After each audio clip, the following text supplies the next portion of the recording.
raconter. Voilà, elle va me lapider sur scène et en fait non, ça ira, on est censé vivre. Parce que t'as vraiment été un peu... Ah, je ne cite personne. Non, je me sers de ma vie et de ces merveilleuses anecdotes pour faire rire les autres. Et après, bon, des fois, malheureusement, mon imagination ne suffit pas. Et la réalité est source inépuisable d'histoires et d'expériences à partager aux yeux du monde. Donc, bon. Bienvenue dans le podcast Les Chroniques de Bisous. Je suis Pauline, votre animatrice dévouée. Bisous est une agence de rencontres nouvelle génération qui souhaite ralentir la course au match pour revenir à des rencontres hors téléphone et avec davantage de spontanéité. Chez nous, pas d'algorithme, pas de swipe, mais des matchmakers humains qui sélectionnent des profils sur mesure pour vous. Préparez-vous à plonger dans l'univers de l'amour, des rencontres, du dating, du célibat et des relations longues. Attachez vos ceintures, c'est parti pour une aventure palpitante avec les Chroniques des Bisous. Bonjour à tous, aujourd'hui on accueille pour notre nouvel épisode Valentine qui tient le podcast La Grande Brune. Comment ça va ? Ça va bien et toi ? Merci beaucoup. Ça va très bien, merci à toi. Alors vas-y, raconte-nous déjà qui tu es. Qui je suis ? C'est une grande question. J'ai créé le compte La Grande Brune et du coup le blog qui a été créé dans la foulée il y a 3 ans en plein Covid et plein confinement. Parce qu'il fallait bien que je m'occupe un peu de mes journées. Puisque j'étais enfermée avec mes parents dans leur appartement à Paris, donc il fallait que j'essaye de trouver un échappatoire. Oui, je comprends. Voilà. Et du coup, j'ai lancé ce compte-là, le blog en a suivi, etc. Ça m'a permis d'être publiée. Du coup, pas via un livre. Désolée, j'ai bugué parce que j'ai bougé le micro. Pardon. Et donc, du coup, ça m'a permis de faire tout ça. Et après, moi, je fais du stand-up aussi à côté. Pour l'instant, sous mon prénom, donc du coup, qui est Valentine. Et peut-être avoir sous La Grande Brune. Donc... Ok. Et où est-ce qu'on peut te voir à Paris quand tu fais du stand-up ? Je fais ça majoritairement dans le théâtre qui est rattaché à mon école, qui est le théâtre Le Bout. Et après, sinon, sur différents plateaux, ça dépend. C'est un théâtre qui est à Pigalle, c'est ça ? Exactement. Ok. Rue Frochot, précisément. Ok, cool. Et t'as un rythme particulier ? Est-ce que t'es là-bas genre toutes les semaines ou est-ce que t'es là-bas Ça varie beaucoup. En ce moment, là, j'ai beaucoup joué cet été, mais après, ça lag un peu plus, quoi. Ça dépend des disponibilités, aussi bien d'eux que de moi, etc. Donc, Ok, du coup, tu donnes ces informations sur ton compte Insta. C'est ça. Donc, moralité, il faut aller te suivre sur Exactement, il faut aller sur La Grande Brune. Ok, donc du coup, si je comprends bien, t'as quand même plusieurs casquettes. C'est ça. En gros, moi, je suis freelance à mon compte depuis bientôt 3 ans, pile poil. Donc, en communication, j'ai du coup le compte Instagram sur lequel je poste les punchlines, les mèmes. J'ai le blog de La Grande Brune où j'écris justement des chroniques sur la trentaine, sur les émotions, etc. Je fais du stand-up.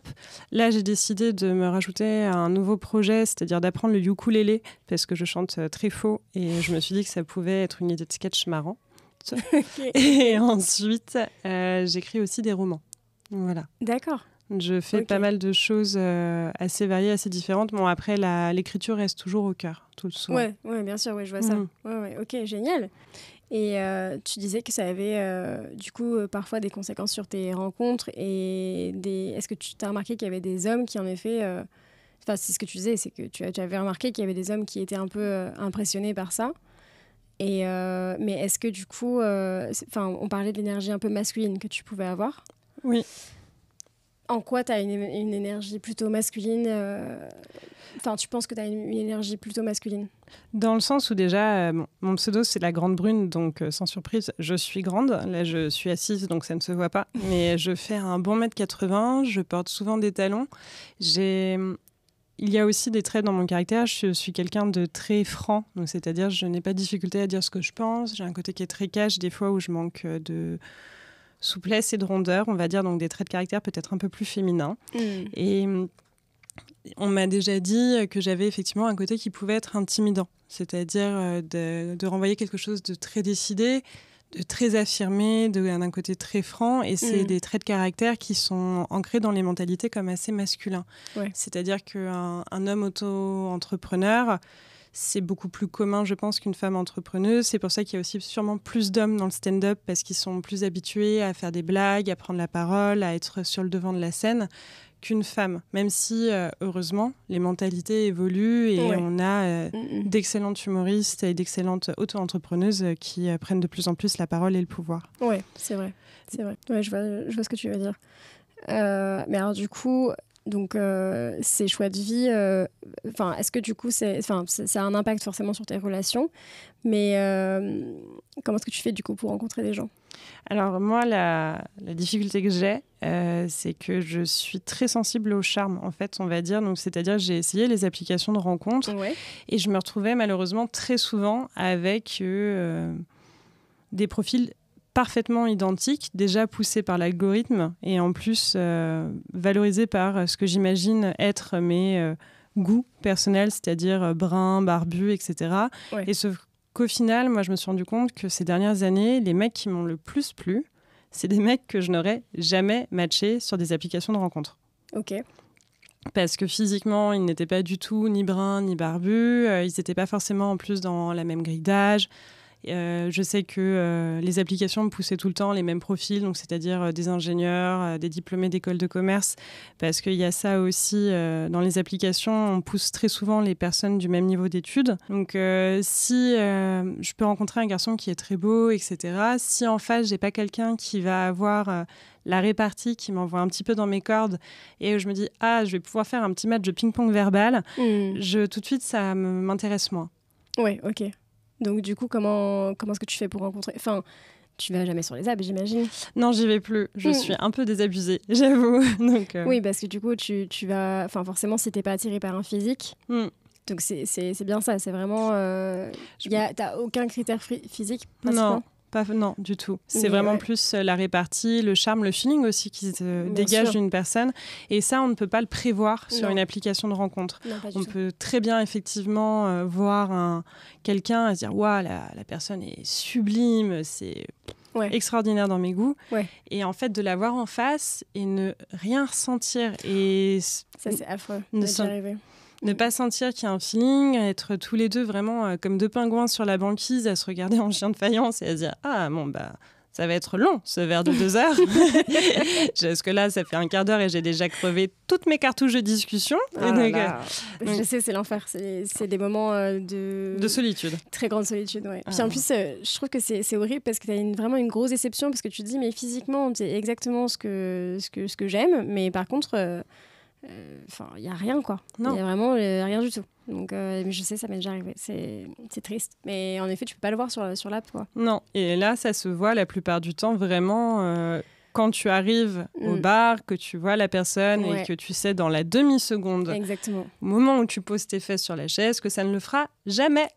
Exactement. Et c'est horrible parce que tu le sais dès le début, donc ça peut pas forcément, ça peut pas se débloquer derrière, quoi. Enfin, en tout cas, ça m'est jamais arrivé que ça se débloque derrière. De me dire, finalement, peut-être que... Non, c'est dès le début, tu le sens pas, c'est que c'est mort. Non, puis je pense qu'aussi, c'est pas parce qu'on trouve quelqu'un de très beau aussi, ou de très à notre goût, etc., qu'au final, sur le long terme, ça peut être jouable, parce que je pense qu'on a toute une question, effectivement, de feeling. Il y a des choses qui passent, qui ne s'expliquent pas, qui ont un côté un peu instantané, de l'illogique aussi. Des fois, de se dire...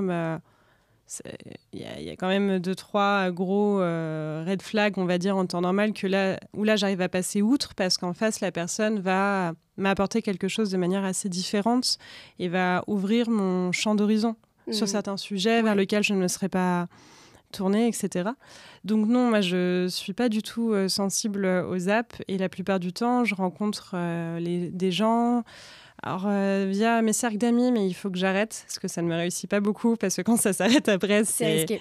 Voilà, c'est un peu compliqué après de revoir les gens et dire « Ah oui, bonjour !» Quel plaisir. C'est vrai que c'est très risqué. C'est très risqué. Sinon, c'était via mes hobbies, du coup, le théâtre, mais c'est aussi risqué. Bah oui, voilà. Parce que du coup, tu te retrouves forcément à faire le même hobby que la personne avec qui tu n'as pas matché. Enfin, voilà. C'est pas fait, quoi. Ouais.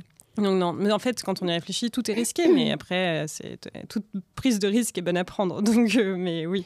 Oui, et puis je trouve ça à la limite plus sain de faire ça dans un cercle d'amis, de faire ça dans un contexte où tu fais ça pour toi, tu vois, plutôt que d'aller sur un endroit, tu vois, faire une app, quoi, et te dire, OK, je choisis seulement physiquement, tu vois. Alors que ça se trouve, en effet, dans ce cours de théâtre, tu vas dire, tiens, ce mec-là, je sais pas pourquoi, mais il faut que j'aille lui parler. Ouais, ça, il m'attire pas du tout physiquement. Il y a rien qui prédit que j'aurais pu me retourner sur lui dans la rue ou quoi, mais pour le coup, il m'attire énormément par... ce qu'il dégage. Voilà, c'est ça, sa gestuelle, etc. Oui, sa gestuelle, sa sensibilité, la façon dont il s'exprime, les idées. Donc moi, comme je te disais, la répartie. Donc, c'est-à-dire que si j'ai en face de moi quelqu'un qui a une analyse qui est soit très fine sur certains sujets, donc qui va me pousser moi à la réflexion, ou inversement, qui a cette capacité de renvoyer dans les cordes via un bon mot, tout de suite, je suis beaucoup plus titillée et j'ai plus envie d'y aller. Et je suis du coup, en conclusion, beaucoup plus sensible au charme qu'à la beauté. Ouais. Je trouve que le charme, c'est quelque chose qui est encore un peu sous-coté. Complètement.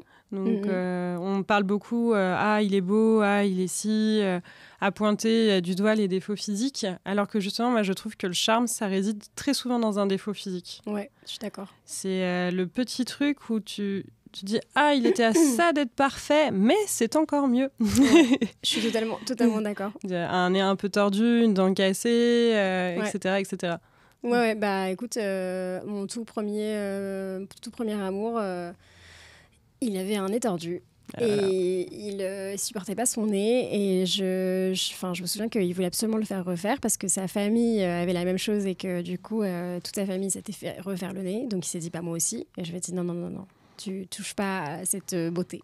À cet atout charme dont tu n'as pas conscience. Mais grave. Donc, et je me souviens, j'avais réuni tous ses potes, parce qu'il voulait vraiment le faire, il avait pris rendez-vous et tout. J'avais réuni tous ses potes en mode apéro surprise. Je dis, dites-lui, je vous en supplie, ne le laissez pas faire ça.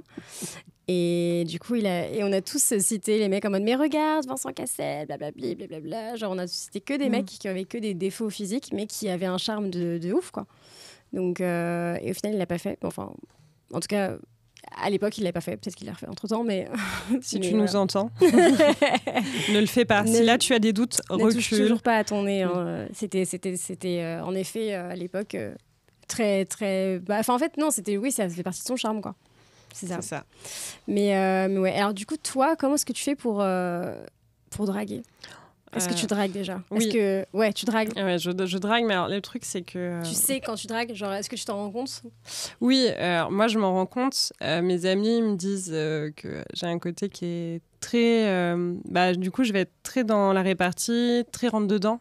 Ouais. Et ça peut être très déstabilisant, justement, en face, parce que très souvent, les gens se disent « Oula, Déjà, elle est grande, elle prend un peu de place, elle parle fort. Ouais. Et en plus, elle attaque, quoi. Et elle lance une vanne un peu piquante. Moi, c'est souvent comme ça que je fais. Et j'envoie un peu au plot la personne. Et je vois si, du coup, elle réagit. Et si elle réagit en rigolant, comment elle rebondit. Et là, du coup, je me dis, je peux y aller. Tu testes. Ouais, je teste. Ouais. Parce que si je vois qu'en face, la personne va soit pas avoir d'autodérision, soit ne peut pas me renvoyer un peu dans les cordes, je me dis oula, je pense que je pourrais pas être 100% moi. Et vu que je suis quelqu'un qui aime bien faire des blagues, etc., et de me dire si en fait déjà on ne se comprend pas sur l'humour, si on ne se comprend pas là-dessus et qu'en plus je n'ai pas de retour, on n'est pas dans un dialogue, dans cette espèce de ping-pong, on ne sera pas heureux en fait. Ça ne pourra pas marcher parce que moi je vais devoir me diminuer et ne pas être autant comme ça pour que ça se passe mieux, et la personne en face, elle ne va pas forcément... apprécier le moment passé ensemble, parce qu'elle va se dire mais elle n'arrête jamais donc du coup de râler, d'envoyer des pics, etc. Alors que moi c'est ma manière de communiquer. Alors que je vis pour ça, quoi. Mais bien sûr, c'est celle de la vie de râler. Râler, faire des blagues et puis c'est tout, quoi. Exactement. Donc non, moi je vais vraiment lancer des petits pics, etc. et voir comment ça réagit. Donc par exemple, il y a... Le temps passe vite. Il y a 5 ans, justement, j'étais dans un bar avec des amis et il y avait un ami d'amis qui, justement, m'a intriguée un petit peu. Et j'étais dans le sud à ce moment-là. Il m'avait demandé quand est-ce que je retournais sur Paris. Et je lui avais dit en me disant, tiens, on va voir si ça mord. Et je lui avais dit, tu sais, je suis désolée. Je vais pas avoir le temps de faire un date avec toi parce que je rentre lundi. Et il a un peu accusé le coup parce que j'ai balancé ça devant toute sa bande de potes. Et il était un peu en mode... Ok, elle me chambre un peu devant tout le monde. Et du coup, il m'a dit après, ça m'a un peu challengée. Je me suis dit, tiens, elle me casse les jambes devant tout le monde avec un grand sourire, alors qu'on se connaît pas et que j'essayais juste d'être sympa, en mode coucou, machin. Et elle est là en mode gna gna. Du coup, c'est dit bon, allons-y. Et du coup, voilà quoi. Donc... Ouais, mais en vrai, je pense que les mecs ont surtout pas l'habitude d'avoir ce genre de. En fait, je pense que dans l'esprit commun, on va dire, les gens vont se dire c'est à moi, le mec, d'aller voir la meuf. Sûr. Et la meuf va faire genre qu'elle n'est pas intéressée, alors qu'elle l'est un peu. Et juste la meuf est là pour rire aux blagues du mec. Et pas à l'inverse, tu vois. Ouais, non, je ne suis pas là pour ça. Et en fait, ça me rappelle une fois, mais c'était il y a aussi longtemps, j'avais dit à un garçon, justement, par texto, que j'avais rencontré sur une app. Que j'avais envie de l'embrasser, on s'était vu 2-3 fois. Bon, voilà, j'ai juste dit j'ai envie de t'embrasser. J'ai pas non plus envoyé bien sûr. un extrait d'un podcast porno ou autre obligeance, quoi. Et il m'avait répondu oui, ça m'a beaucoup dérangé que tu m'écrives ça. Oui, parce que les femmes sont mystérieuses et secrètes et c'est pour ça qu'on les aime. Pardon ? Voilà, j'ai eu sensiblement cette même réaction que toi, donc c'est assez agréable de se voir. Attends, mais elles sont quoi les femmes ? J'ai pas compris. Elles sont... je crois que je vais pas l'intégrer. Oui, c'est normal. Elles sont discrètes et réservées, mais tous les clichés alors, de petites... Discrète et réservée, mais comment est-ce qu'il a pu être attiré par toi si déjà... Enfin, tu veux dire, ça se voit que tu n'es pas discrète et réservée. Je ne sais pas. Je pense que peut-être à ce moment-là, j'étais peut-être intimidée parce que le garçon, j'ai un vague souvenir qu'il était très grand. Et comme du coup, comme je suis très grande, la plupart du temps, je dépasse. Et comme je porte des talons, et là, peut-être qu'à ce moment-là, je devais peut-être être un peu plus réservée que d'habitude. Ouais. Ou sinon, je pense juste que c'est quelqu'un qui fonctionnait beaucoup dans des clichés de genre assez traditionnels et inquiétants. Mais je suis abasourdie. Mais alors, quelqu'un qui... Oui. Moi, quelqu'un qui me dit ça, genre discrète et réservée, alors c'est vraiment pas du tout, mais alors vraiment pas du tout mon style. Donc en fait, tu t'es juste trompée de personne, quoi. Je sais plus, il faudrait que je retrouve le texto, mais c'était un truc oh mon Dieu, absurde. Et je me suis dit, bon, écoute, navré.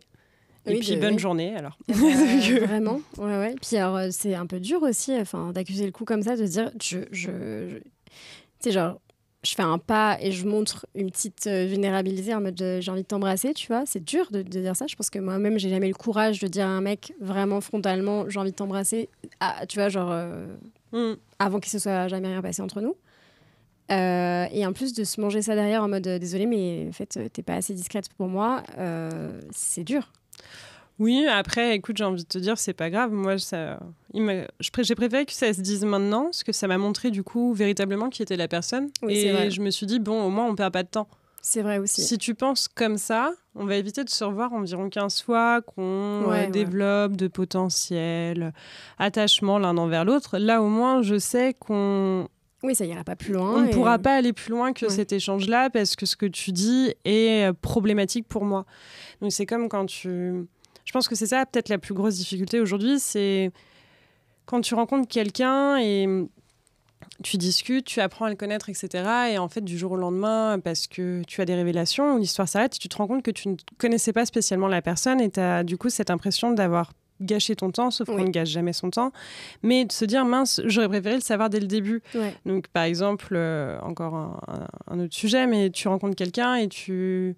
apprend au bout de 6 mois que ses valeurs humaines, matérielles ou encore son rapport à la politique est diamétralement opposé au tien.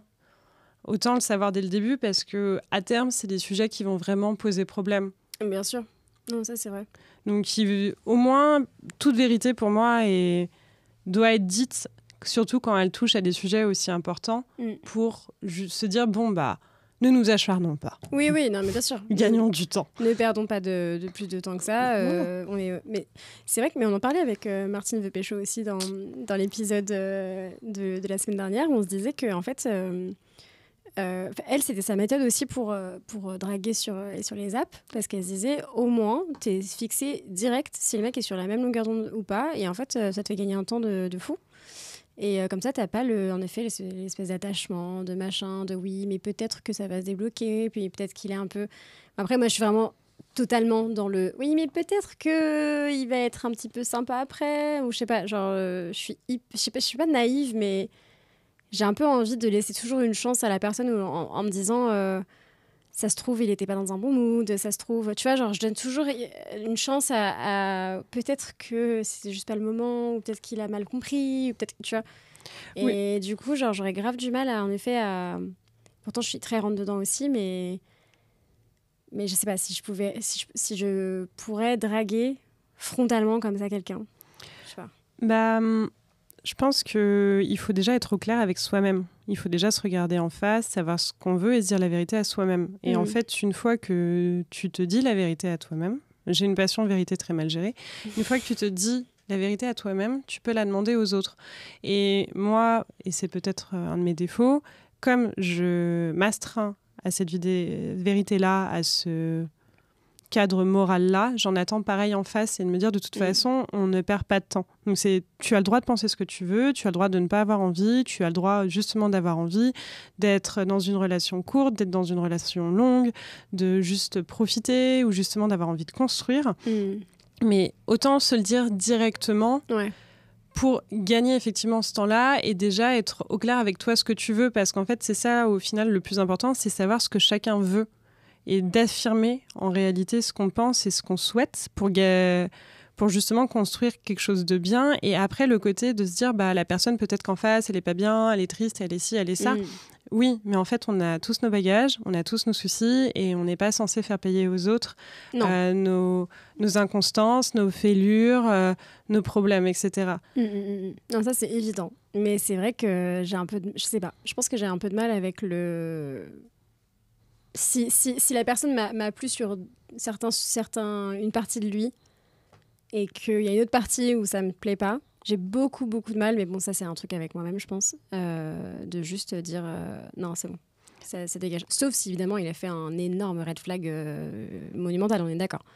Mais voilà, s'il n'y a pas de red flag monumental et c'est juste, je me dis ah oui, mais ça, j'aurais peut-être pas aimé ça. Je me dis toujours, tu te mets trop de barrières, tu t'attends trop des hommes, t'attends trop machin, tu veux trop le prince charmant, enfin tu vois. Tu te construis un idéal qui n'existe pas. Enfin, je me mets tout le temps dans cette espèce de bulle de essaye de te laisser aller. Et à chaque fois, évidemment, je regrette. Oui. Parce qu'après, je pense que tu as un côté de suivre son instinct. L'instinct, pour moi, ça nous trompe rarement. On sait assez vite, très souvent. Sujet aussi abordé avec Martine veut pécho. C'est ça. Tu sais très vite, très souvent, ce qui se passe, pourquoi. Et l'âme ou le cœur ou ce que tu veux, pour moi, ça ne ment jamais. Et pour en revenir après à ton côté, non, mais on lâche pas, on ne sait pas. J'ai le même, ce qui n'est pas bon. Et c'est de se dire... Moi, à chaque fois, quand je suis là-dedans, c'est de penser à mes meilleurs amis, qui sont pour moi ma famille, de me dire, mais si là, Camille, Amélie, Samuel te racontaient cette histoire-là, qu'est-ce que tu leur dirais ? Et très souvent, je me dirais, je monterais au front, je sortirais les arbalètes en mode non, mais non, c'est pas possible, là, les potes, non. Et de me dire, si tu es capable de le faire pour eux, pourquoi tu ne le fais pas pour toi ? Pourquoi la réponse serait différente ? Ouais, je suis d'accord. Et ça permet justement de faire un petit pas de côté et de remettre en perspective et de se dire, ah oui, effectivement, c'est non. Oui, grave. Si on te racontait ça, tu serais totalement... Bien sûr. Si une copine te racontait ça, tu lui dirais, non, tu n'y vas pas. C'est ça. Ouais. Et pourquoi on tolère ça nous, alors qu'en face, on serait les premières à se lever pour prendre la défense de personnes qui nous sont chères. Complètement. Ouais, c'est vrai. Après, bon, ça, c'est, je pense, dans un moment où vraiment, tu sens que ta copine est... Enfin, ta copine ou toi, d'ailleurs. Et t'es un peu touchée et tout, mais tu vois, dans un moment où tu dragues, c'est vrai que je pense qu'il faut vraiment vraiment être sûr de soi, tu vois, pour vraiment aller voir un mec et lui dire j'ai envie de t'embrasser, ou j'ai envie de passer la nuit avec toi, ou je sais pas. Est-ce que je l'ai déjà fait ? Je sais pas, je pense pas. C'est sympa. Non, plus sérieusement. Et ça marche, du coup ? Ça dépend qui. Ça dépend qui. T'en as certains, oui, s'il y a feeling, effectivement, ça marche. D'autres, ça ne marche pas. Ça dépend du caractère de la personne en face. Si t'as en face quelqu'un d'extraverti, on va pas généraliser. Mais si t'as quelqu'un en face d'extraverti, ça va marcher. Parce que justement, il va trouver ça rigolo. Alors qu'introverti, si c'est quelqu'un qui... Après, ça dépend, on peut pas non plus généraliser. Mais si t'as en face quelqu'un qui... a besoin d'aller à son rythme, qui aussi n'est pas dans le mood, et ça arrive, ça peut avoir un côté extrêmement... intrusif. Ah oui, intrusif, éléphant dans un magasin de porcelaine, en mode, bon, allez, c'est bon, on arrête, quoi. c'est pas possible. C'est un peu moi, l'éléphant, j'avoue. Oui, mais moi aussi. Mais après, moi, je sais que, paradoxalement, je n'aime pas qu'on me drague parce que j'ai la désagréable impression d'être manipulée. Ah oui ? Ouais. C'est-à-dire ? Moi, j'ai l'impression... Alors après, il y a différents types de drague, mais par exemple, tu sais, elle est « Ah, je te trouve très jolie, j'adore parler avec toi, etc. » Moi, très vite, j'ai un côté où je me dis « Oula, on manipule, je suis pas la première, je suis pas la seule à qui on dit ça. » Et tout de suite, je me mets sur la défensive. Peut-être aussi parce que je confonds ça avec de la flatterie, alors que la personne peut juste dire réellement ce qu'elle pense. Ouais, bien sûr, ouais. Mais alors, manipuler, dans quel but ? Alors, manipuler dans le but de se dire, la plupart du temps, je me dis, si la personne, elle me dit ça, c'est parce qu'elle veut me mettre dans son lit, parce que... on va pas se mentir, je pense que c'est l'argument numéro 1 que je trouve. Et donc, du coup, de me dire, je vais être... Moi, je me serais dit la même chose. Parmi une très, très longue liste, et si c'est pas moi, ça aurait été quelqu'un d'autre. Ah oui. À qui ? Moi, je me suis déjà posé la question de... Tu sais, j'ai une petite voix qui me dit « À combien de meufs il a déjà dit ça ?» Voilà. Tu vois. Et après, des fois, ça veut rien dire parce que t'as des mecs qui draguent juste... parce qu'ils sont sincèrement intéressés. Ouais. Mais moi, c'est vrai que j'ai un... Très vite, c'est pas quelque chose avec lequel je suis... Je vais la refaire. Ce n'est pas quelque chose avec laquelle je suis à l'aise. Ouais. Parce que, justement, je préfère, dans la drague, qu'on soit plus dans une espèce de joute verbale. À qui va vanner le plus l'autre. Ok, mais c'est plus subtil du coup. Oui, oui, si on veut, quoi. C'est subtil. Après, est-ce que c'est foncièrement des fois agréable pour l'un comme pour l'autre ? Je ne sais pas, parce que les vannes peuvent être de plus en plus acides, etc. Mais oui, il y a un côté où, pour moi, le rapport de séduction, il s'opère majoritairement dans cet échange, dans une discussion aussi bien sur les émotions, la vie, etc., que sur des grosses vannes. Pour moi, c'est primordial. Parce que sinon, comme je disais, j'ai tendance à m'ennuyer. Donc, Ouais, bien sûr, je comprends. Donc, pour te draguer, il vaut mieux te faire rire ou juste te rentrer dedans direct ? On alterne les deux. Un mec intéressé, il faut qu'il puisse avoir la bonne punchline au bon moment et qui fait que direct, il aura ton attention. C'est ça, qu'il ait effectivement, comme tu dis, la répartie très vive et où en plus... où je m'y attends pas. Un peu comme quand tu fais un ping-pong avec quelqu'un et il te smash dans les coins quand tu t'y attends pas et où tu dis « Ah, j'avais pas vu venir » et tout. C'est sensiblement ça pour moi. Pour revenir sur... ce qu'on a dérivé. Pour revenir sur le fait que toi, donc, que t'aimes pas être draguée parce que tu te sens manipulée.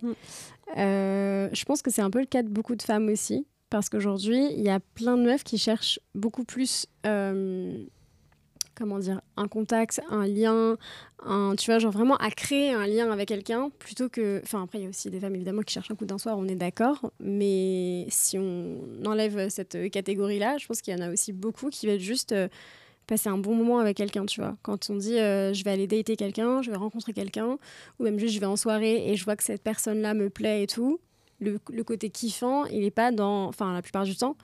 je pense que le côté kiffant, il n'est pas dans la nuit que tu vas passer avec la personne, il est dans tout ce qui se passe avant, dans cette espèce de contact, de chaleur, de détente, tout est bien et juste tu peux te confier, tu sens tu peux rire avec la personne. Et puis, après, il y a toujours ce moment où moi, je me sens toujours... Moi, quand je suis piquée, ça se voit à 1000 parce que je rigole à toutes les vannes, c'est l'enfer. Je suis ultra bon public et du coup, j'ai l'impression d'être une boîte à meux, tu sais, que tu retournes. Mais c'est bien. Et que du coup, à chaque fois que le mec fait une vanne, la meuf, elle rigole tout le temps en boucle. C'est genre, allez, c'est reparti. C'est l'enfer. Parce que du coup, je me sens et je me vois et je me dis, mais arrête de rire à tout, en fait. C'est impossible, c'est insupportable. Non, ça veut dire peut-être que la personne est très drôle. Donc, oui, ou que je suis complètement piquée et du coup, je veux pas que la personne le voie, tu vois, non plus. Pourquoi tu veux pas qu'elle le voie ? Je sais pas, c'est un peu... t'es un peu en mode vulnérable. T'as un peu ta vulnérabilité aussi, en mode... c'est bon, t'as capté que je t'aimais bien, tu vois. Alors que, justement, c'est bien aussi d'avoir une part de mystère et de se protéger aussi. Et je sais pas. Ou même juste parce que je me sens un peu stupide aussi, je pense. sais, genre, tu te sens un peu stupide à rire absolument toutes les blagues et t'es là, mais c'est bon, c'est pas. Mais c'est juste parce que le mec te fait complètement mourir de. T'es là, c'est bon, il est drôle, il me fait rire, c'est mort. Il est beau, alors c'est mort. Enfin, ou alors je le trouve beau parce qu'il me fait rire, alors c'est encore pire. Oui. Et c'est l'enfer. Vraiment la boîte à meux, quoi. Genre, il fait une blague et allez, c'est reparti. Et je rigole en continu. C'est l'enfer. Ça, c'est compliqué. Non, moi je pense que c'est très bien. Mais pour le mec, c'est génial. Alors lui, je pense qu'il se sent hyper drôle toute la soirée. Au moins, le signal est plutôt clair. Ouais. Le signal est plutôt clair, le feeling passe bien. Et au moins, c'est dit, net, précis, etc. Ouais. Alors que tu vois, moi, c'est... Pour le coup, quand quelqu'un me plaît, soit effectivement, je vais être dans cette fluidité d'échange qui des fois ne veut rien dire, je m'entends très bien avec la personne et je vais être très souriante et très avenante. Ouais. En revanche, moi, peut-être mon défaut, c'est que quand quelqu'un me plaît beaucoup, je peux devenir intimidée. Et là, je ne parle quasiment pas et j'observe beaucoup et je suis pas spécialement avenante, on va dire. Tu te renfermes un peu. Voilà, moi je vais me renfermer, je vais observer, je vais regarder et je vais être dans la suranalyse de me dire, alors attends, il a fait ça. Donc s'il a fait ça alors qu'il a dit ça plus tôt, ça veut dire que derrière il y a ça. Donc en fait, je commence à faire plein de projections. J'ai mes 8000 hamsters dans leur boîte qui commencent à courir, à dire non mais là, attendez, Mayday, il vient de te dire ça, mais avant il a dit ça. Ça veut dire que ça. Ouais, non, et non. que le truc et qu'il a... Oh là là, ouais. L'enfer. Et même du coup, les gens se disent ah mais c'est dommage, elle était marrante au début et là elle parle pas. Putain, waouh. Mais le mec doit se dire j'ai dû dire un truc. Non, c'est quelque chose. Non, juste elle est de rire. Non, juste elle est intéressée et du coup elle observe. Donc voilà. Mais ce qui est dommage, tu vois. Oui, j'avoue parce que du coup il y a cette ouverture et ce retrait direct en mode c'est tu m'intéresses. Attends, tu m'intéresses. Ouais, voilà. Parce que du coup, je me sens super intimidée, etc. Ouais. Et c'est pour ça, après, que moi, j'aime bien l'idée aussi, et c'est un truc qui m'a vachement aidée quand j'ai recommencé à dater il y a 5 ans, c'est de me dire, essaye d'en faire un pote. Parce qu'en fait, dans le pire des cas, si ça marche pas, t'as gagné un ami. Et l'amitié, c'est quand même une relation qui est extrêmement surcotée. Sous-cotée, pardon. C'est une relation qui est extrêmement sous-cotée parce qu'on est tous à la recherche du grand amour, etc. Oui. Et on n'entend jamais personne dire « Ah, mais moi, je suis à la recherche d'une grande amitié » parce qu'en fait, très souvent, on ne se rend pas compte que des grandes amitiés, on en a déjà et c'est des relations qui vont durer des fois toute une vie et qui ont un côté qui vont aussi nous apprendre des choses, etc. Et après, se dire on peut devenir amis et en plus... Si on devient amis, ça sous-entend qu'on a les mêmes valeurs, on a un même centre d'intérêt commun. Et pour moi, au fond, est-ce que quelqu'un dont tu tombes amoureux, ça ne devient pas à terme, ou ça ne l'est pas déjà peut-être, ton meilleur ami ou ta meilleure amie ? Ah, mais alors ça, je pense qu'en effet, être ami avec la personne, ça aide énormément. Et en même temps, et en plus, ça permet aussi à la personne, si jamais vous êtes en date et que vous êtes un peu stressé et que vous vous dites ça, tu vois, genre tu te dis... Pire, fais-en un pote. Je pense que ça fait un peu détendre l'atmosphère aussi. C'est français, ça fait détendre l'atmosphère ? Oui, t'inquiète. Bon. Ça détend l'atmosphère, c'est nickel. Voilà, ça détend l'atmosphère. Parce que tu te mets moins de pression, en fait. Tu te dis pas, oh mon Dieu, ça se trouve, t'es là en mode, putain, ça se trouve, c'est l'amour de ma vie, ça se trouve, machin. Tu te détends. Ça se trouve, c'est juste un pote. C'est peut-être l'ami de ta vie. Et ouais, de ouf. Mais d'ailleurs, mon tout premier date Tinder, je m'en souviens, j'avais passé la meilleure soirée de ma vie parce que le mec, bon, évidemment, j'ai rigolé comme la boîte à meux que je suis, mais parce que j'avais passé vraiment comme avec un pote, quoi. J'étais bien et bon, le mec était un petit peu plus intéressé et tout, et moi, je l'ai un peu friendzoné. Mais bon, mais avec le recul, après les années où on passait et tout, et quand je repensais à ce date-là, je me suis dit, mais et pourquoi j'ai dit non, en fait ? Parce que ce mec-là était hyper drôle, on a passé une trop bonne soirée. Enfin, vraiment, c'était mon tout premier date et que j'étais hyper stressée. Et voilà, après, j'ai regretté, tu vois. Mais tout ça pour dire que oui, être amie... Enfin, moi, par exemple, le mec avec qui je suis depuis 5 ans, c'était un pote à la base qui ne m'attirait pas du tout. Mais pas du tout. Si tu me regardes. Il le sait, de toute façon. Amicalement. Amicalement. On pense à toi. Mais non, mais c'est vrai, j'étais pas du tout attirée par lui.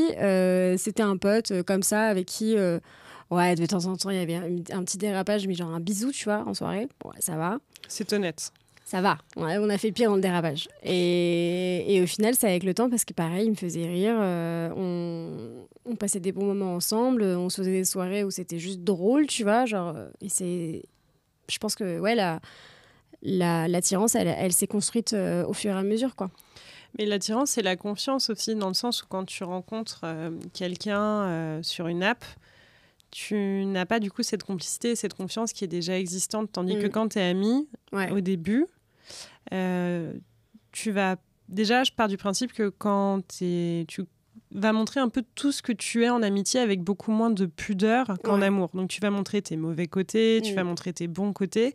Alors qu'à l'inverse, quand tu es dans une optique un peu plus de relation amoureuse, tu vas essayer vraiment de montrer dès le début tous tes côtés les plus fous, les plus shiny, en mode regarde, je suis extraordinaire, machin. Ouais. Et on colle bien sous le tapis.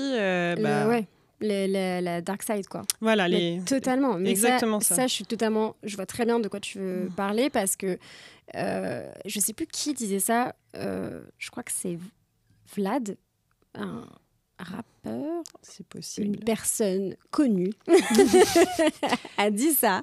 Et que j'ai on remercie. Très fort. Et je ne sais plus qui tu es. Mais il avait dit je déteste le principe du dating parce que tu es un espèce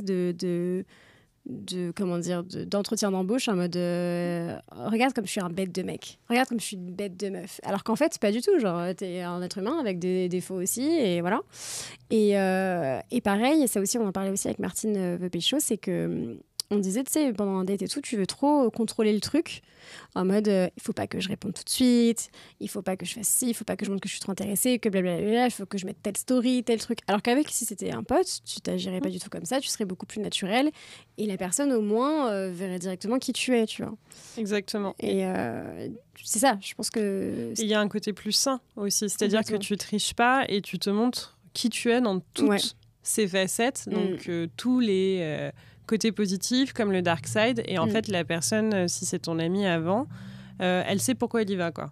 Ouais, exactement. Elle connaît déjà le packaging, elle connaît le côté pénible, elle connaît le côté très sympa et il n'y a pas cette espèce de pète de confiance de se dire au bout de 2 mois ah mince eh bien, écoute, ça se passait très bien. Et puis là, je me rends compte qu'il est complètement colérique ou qu'il a des goûts politiques extrêmement borderline, à voter très, très, très, très à droite, par exemple. De se dire, mince, je peux pas. Alors que si c'était ton ami de base, il te l'aurait dit, parce qu'il l'aurait pas forcément gâché. Et il y a ça, et tu as aussi le côté où si c'est ton ami, il a déjà gagné ta confiance au bout d'un certain temps, parce que justement, tu t'es montré à 100% naturel. Ouais. Et je trouve que c'est un côté qui est beaucoup plus rassurant et de se dire, bah, si tu... Après, dater ses amis, ça peut être un problème parce que quand ça s'arrête, tu les perds. Et du coup, tu perds pas uniquement la personne avec qui t'es, tu perds ton meilleur pote ou ta meilleure pote. Mais pour moi, c'est toujours plus intéressant parce qu'au final, la relation est plus vraie, tout est beaucoup plus naturel, tout est beaucoup plus simple, tout est beaucoup plus spontané. Et la personne... si elle vient vers toi et si toi tu vas vers elle, c'est parce que tu sais déjà d'emblée à 360 qui elle est et tu n'es pas juste attiré par la couverture, quoi. Exactement. Là, tu prends le package en entier, quoi. C'est ça. Parce que tu te dis... Il y a même aussi des personnes qui sont attirées par tes défauts. Ça, je pense que... Enfin, toi, ce que tu considères comme tes défauts. Et qu'eux vont se dire waouh, mais j'adore ça chez cette meuf parce que c'est une grande gueule, parce que machin, et parce que si, et parce qu'elle prend toute la place, et je trouve que c'est trop cool, et tu vois. Ouais. T'y crois pas trop à ça? Non, j'y crois pas. Je pense que les gens se disent... ouais, elle est marrante, mais elle fait que râler, elle doit être assez fatigante à vivre. Après, je sais pas, peut-être que je me juge sévèrement, ce qui est possible. Moi, je pense que je crois totalement à ça, au fait que les gens peuvent être, pas amoureux, on va pas se mentir, mais soient attirés par aussi un truc en mode oui, je sais qu'elle est comme ça, mais c'est ça que j'aime aussi. Ça fait partie du truc que j'aime aussi chez elle, tu vois. C'est vrai que dans tous les cas... J'espère, parce que sinon je suis dans la merde. Dans tous les cas, je pense que ce qui séduit, c'est quand c'est assumé, dans tous les cas. Oui, exactement.